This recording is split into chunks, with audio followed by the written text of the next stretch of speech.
2025 इस साल खत्म होने का है और ये साल गेंशिन वालों के लिए काफी ज्यादा अप्स एंड डाउन्स के साथ रहा है। जहाँ पे हम लोग को नॉट क्राई जैसा एक पीक आर्क देखने को मिला है, तो वहीं पे हम लोग को नेटलैंड जैसा एक मीडियोकर आर्क भी देखने को मिला है, जहाँ पे हम लोग को स्कर्क जैसे कमाल के कैरेक्टर्स देखने को मिले जिनका स्टोरी में काफी ज्यादा वैल्यू। वहीं पे हम लोग को वरेसा जैसे कैरेक्टर्स भी देखने को मिले जिनका स्टोरी में लेना देना कुछ रहा ही नहीं है। इनको देख के तो ऐसा लगता है कि ये लोग थे ही क्यों। सो आज की इस वीडियो में हम लोग बात करने वाले हैं the rise and fall of Genshin impact in 2025। सो अगर तुम चैनल पे नए हो तो सब्सक्राइब कर लो, वीडियो को लाइक कर लो। चलो अब हम लोग वीडियो को शुरू करते हैं। सो सबसे पहले हम लोग बात कर लेते हैं फॉल के बारे में कि आखिर में गेंशिन वालों का फॉल कहाँ पे हुआ था। गेंशिन ने हम लोग को फोंटेन दिया था। Fontaine was the peak of Genshin impact और उसके बाद हम लोग को प्रॉमिस किया गया था कि जो अगला नेशन आने वाला है वो है Natlan, the nation of dragons and pyro, जहाँ पे हम लोग को ड्रैगन्स के नाम पे ये छोटे छोटे पोकेमॉन ही दिखते हैं वैसे तो नेटलैंड में, लेकिन फिर भी अगर हम लोग इन्हें क्यूट मान के साइड रख दें तो फिर बात आती है दी पायरो ऑर्कॉन की, जिसको टाइटल दिया गया है दी गॉड ऑफ वॉर। अगर तुमसे कहे कोई कि नेटलैंड में गॉड ऑफ वॉर रहती तो तुम्हारे दिमाग में पहली इमेज कैसी आएगी? मेरे दिमाग में तो ये इमेज आई थी कि एक मस्कुलर लेडी होगी जिसके बॉडी में बहुत सारे स्कार्स होंगे, क्योंकि वो गॉड ऑफ वॉर है तो उसने बहुत सारी बैटल लड़ी होगी इन द पास्ट। लेकिन हम लोग को गॉड ऑफ वॉर के नाम पे मिलती है माविका, जो कि गॉड ऑफ वॉर कम लेकिन एक सुपर मॉडल ज्यादा लग रही थी दिखने में तो। सो हाँ, ऑर्कॉन के डिजाइन को लेके भी लोगों का काफी ज्यादा डिसअपॉइंटमेंट था और मेरा भी था। ऐसा नहीं है कि मैं माविका को कम्प्लीटली हेट करता हूँ, उसका जो कैरेक्टर डिजाइन है वो ठीक लगता है, उसकी जो स्टोरी वो भी अच्छी है, लेकिन still they can do better. लेकिन उन्होंने ऐसा नहीं किया। लेकिन जो पास्ट का पायरो ऑर्कॉन था यानी कि शिवलांग के, वो बंदा लगता था कि वो गॉड ऑफ वॉर है।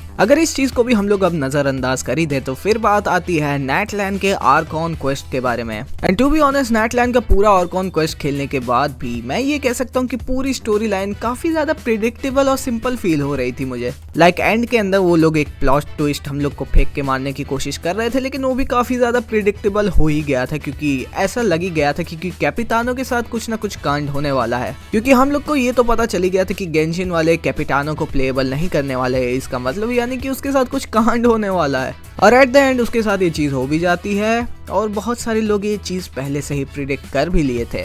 और यहाँ पे भी गेंशिन वालों की बहुत बड़ी गलती थी कि नेटलैंड आर्क के अंदर जो उनका one of the most hyped character था कैपिटानो, उसको भी ये लोग प्लेएबल नहीं बनाते हैं, बल्कि हम लोग को प्लेएबल में मिलती है वरेसा। भगवान जाने ये कहाँ से टपक पड़ी, क्योंकि पूरे नेटलैंड के ऑर्गन क्वेस्ट में उसका स्टोरी के अंदर कहीं पे भी रेलिवेंस नहीं था। और जिस बंदे ने नेटलैंड के पूरे आर्क को अपने कंधे पे लेके चला कैपिटानो, और उसको ये लोग प्लेएबल ही नहीं बनाते हैं, बल्कि एक रैंडम कैरेक्टर को ये लोग प्लेएबल बना देते हैं और जिसके साथ ये लोग काफी ज्यादा फैन सर्विस देना चाहते हैं। और फिर यहीं पे हम लोग बात करें कैरेक्टर्स की, तो हाँ, जितने भी कैरेक्टर्स नेटलैंड के अंदर रिलीज हुए थे उनमें से कोई भी ऐसा कैरेक्टर नहीं था जिसके साथ लोग अपना कनेक्शन फील करें। मैं ऐसा नहीं कह रहा हूँ कि नेटलैंड आर्क के अंदर जितने भी कैरेक्टर्स रिलीज हुए थे वो बेकार है। मैं ये कहना चाह रहा हूँ कि उनके साथ जो कनेक्शन फील होता है ना, वो मुझे किसी के साथ नहीं फील हुआ। जब गेम के अंदर हम लोग कैरेक्टर से कनेक्टेड होते हैं, उनसे बाउंडेड होते हैं, तो उनके एक्शंस हम लोग को ज्यादा अच्छे से फील होते हैं। सितलाली वॉज द ओनली कैरेक्टर जो कि नेटलैंड में मैं उसके साथ कनेक्शन बना पाया था, कि उसकी जो लॉन्ग लाइफ स्पैम वाली स्टोरी थी कि सितलाली की जो लाइफ स्पैम है वो बहुत ही ज्यादा बड़ी है और जो उसके आसपास लोग रहते हैं जिनकी वो केयर करती है, वो उसके आंखों के सामने चल बसते हैं, लेकिन वो कुछ नहीं कर सकती, लेकिन सिर्फ देख सकती है। And that is how you make a connection with a character. For example, अगर हम लोग फोंटेन आर्क की ही बात करें तो फोंटेन हम लोग को इतना ज्यादा फील इसलिए होता है क्योंकि हम लोग कैरेक्टर्स के साथ काफी ज्यादा अटैच हो गए थे। चाहे वो फुरीना हो, निविलेट हो या फिर आर्लेकिना हुई हो, हम लोग उनके साथ काफी ज्यादा अटैच हो गए थे। हम लोग को लगता था कि वो हमारे ही कुछ हैं, और इसी वजह से अगर स्टोरी के अंदर कुछ हो भी रहा था तो हम लोग को उसका इम्पैक्ट काफी इजिली पता चल रहा था। लेकिन नेटलैंड के अंदर वो इम्पैक्ट काफी ज्यादा मिसिंग फील हो रहा था। नेटलैंड आर्क के अंदर कैपिटानो ही वो कैरेक्टर था मेरे ख्याल से जिसके साथ काफी सारे लोग अटैच हो गए थे। उसकी पूरी जो बैक स्टोरी थी, उसका जो पूरा खानदिया के साथ कनेक्शन था, वो हम लोग फील कर सकते थे। लेकिन अगर ये लोग कैपिटानो को थोड़ा और स्क्रीन टाइम देते, उसका लोर को और हम लोग अगर समझ पाते, तो मेरे ख्याल से कैपिटानो के एंड के अंदर जो उसके साथ हुआ वो हम लोग को थोड़ा बहुत और फील होता। लेकिन हाँ, 2025 के अंदर हम लोग को बस नेटलैंड के ही कैरेक्टर्स नहीं देखने को मिलते, हम लोग को एक ऐसे कैरेक्टर भी देखने को मिलती जो कि एक्चुअली में गेंशिन के वर्ल्ड यानी टेवैट को बिलोंग ही नहीं करती है। सो हाँ, मैं बात कर रहा हूँ स्कर्क की, और थैंक गॉड गेंशिन वालों ने हम लोग को स्कर्क दे दिया। स्कर्क का जो कैरेक्टर डिजाइन था, उसका जो लोर था, उसकी जो स्टोरी लाइन थी, everything was just so peak about her. और मुद्दे की बात तो यह है कि स्कर्क वो कैरेक्टर है जिसके साथ तुम वो कनेक्शन फील करते हो। उसकी जो स्टोरी है वो काफी ज्यादा अच्छे से लिखी गई और मुझे अभी भी याद है कि जब मैंने स्कर्क का स्टोरी क्वेस्ट कंप्लीट किया था, मैंने अपने यूट्यूब चैनल पे पोस्ट भी डाला था कि मुझे स्कर्क का क्वेस्ट कितना ज्यादा अच्छा लगा था। And that is how you right a perfect character. अगर नेटलैंड गेंशिन का फॉल था तो स्कर्क का आना गेंशिन का राइज था और ये राइज फिर वहीं से कंटिन्यू हो जाता है क्योंकि स्कर्क के आने के बाद ये आता है नॉर्ड क्राई। और इस समय जिस हिसाब से नॉर्ड क्राई चल रहा है वो पीक है, वो एकदम एब्सोल्यूट सिनेमा चल रहा है, एकदम हर ऑर्कॉन क्वेस्ट एक के बाद एक बैंगर डिलीवर कर रहा है। ऐसा लग रहा है कि गेंशिन वालों ने अपने नेटलैंड से जो गलतियां की थी उनसे सीख के वो सारी गलतियों को इम्प्रूव करके उन्होंने नॉर्ड क्राई को बनाया है। और नॉर्ड क्राई हम लोग को वो सारी चीज़ को रिमाइंड कराता है कि आखिर में हम लोग को गेंशिन इम्पैक्ट क्यों पसंद था। वो हम लोग को वो सारी फीलिंग्स को डिलीवर भी करता है, चाहे वो कैरेक्टर्स के साथ कनेक्शन हो, एक अच्छी स्टोरी लाइन हो या फिर लोर हो या फिर म्यूजिक ही क्यों ना हो। Everything is just so peak about Nord cry. Nord cry जब पहली बार आया था तो मैंने ये सोचा था कि इस रीजन के अंदर तो कोई और कौन नहीं, तो मेरे ख्याल से ये रीजन हम लोग को उतना ज्यादा पीक नहीं डिलीवर कर पाएगा, लेकिन मैं एकदम गलत था इस बारे में। नॉट ओनली हम लोगों को एक पीक स्टोरी लाइन मिली, लेकिन गेंशिन वालों ने हम लोग को ये भी बता दिया कि वो बिना और कौन के भी एक अच्छी स्टोरी लाइन को लिख सकते हैं और वो ये चीज कर भी रहे हैं। The character lineup of Nord cry is literally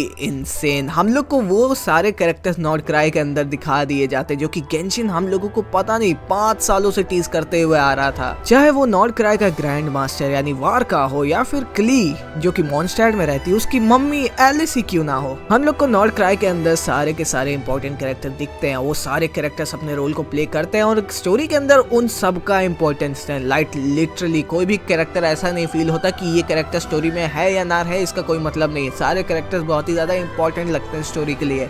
end of course हम लोग को एक ही रीजन के अंदर 3 से 4 हार्बिंजर्स देखने को मिल रहे हैं, इससे ज्यादा पीक और क्या ही हो सकता है। और नॉर्ड क्राई के अंदर हम लोग को 5 सिनर्स के बारे में भी बहुत कुछ पता चले क्योंकि उनमें से एक तो नॉर्ड क्राई के अंदर था ही। हाँ, मैं बात कर रहा हूँ रेरियर की, जिसकी पूरी स्टोरी हम लोग को नॉर्ड क्राई के अंदर पता चलाती है और मैं तुम्हें बता नहीं सकता हूँ ये कितना बड़ा लोर बॉम्ब था। लाइक इस चीज के ऊपर मैं एक डेडिकेटेड वीडियो तक बना सकता हूँ। एंड देन हम लोग अपने मेजर कैरेक्टर यानी और कौन लाइक कैरेक्टर कोलम्बीना के बारे में बात करते हैं। हमारी कोलम्बीना है मून गॉडेस और वो पूरी मून गॉडेस वाली वाइब देती भी है। कोलम्बीना का जो पूरा कैरेक्टर डिजाइन है इट वाज पीक। उसका जो स्टोरी लाइन है वो भी बहुत ज्यादा पीक है। काफी ज्यादा लोग कहते हैं कि कोलम्बीना को बहुत ही ज्यादा क्रीपी होना चाहिए था, लेकिन मुझे लगता है कि जिस हिसाब से गेंशिन वालों ने उन्हें पोर्ट्रे किया एज अ मून गॉडेस, मुझे उससे कोई प्रॉब्लम नहीं। They literally proven that Columbina is a angelic character और वो एक एंजल जैसी फील भी होती है। And she is a moon goddess, वो क्रीपी क्यों होगी, वो उसे तो एंजेलिक लगना ही चाहिए। एंड कोलम्बीना को जिस हिसाब से उन्होंने लिखा और पोर्ट्रे किया हम लोग उसके साथ कनेक्टेड हो जाते हैं। और नॉर्ड क्राई के क्वेस्ट के अंदर जब डोटोरो वाला जो पूरा कांड होता है तो हम लोग को बहुत ही ज्यादा बुरा फील होता है क्योंकि we were connected to that character और जब उस कैरेक्टर के साथ कुछ बुरा होता है तो हम लोग को भी बुरा फील होता है। एंड यार मुझे लगता है कि जब नॉर्ड क्राई का फाइनली फिनाले और कौन क्वेस्ट आ जाएगा तो मेरे ख्याल से ये फाउंटेन लेवल की चीज को भी अचीव कर सकता है। इसके अंदर वो पोटेंशियल है। सो अब तुम यहाँ पे वीडियो देख ही लिए तो चैनल को सब्सक्राइब कर लो, वीडियो को लाइक कर लो और मुझे कमेंट्स में जरूर बताना कि 2025 के अंदर तुम्हारा फेवरेट कैरेक्टर कौन था जो कि गेंशिन के अंदर रिलीज हुआ था। मैं तुम्हें मिलूंगा एक नई वीडियो में, तब तक के लिए बाय बाय।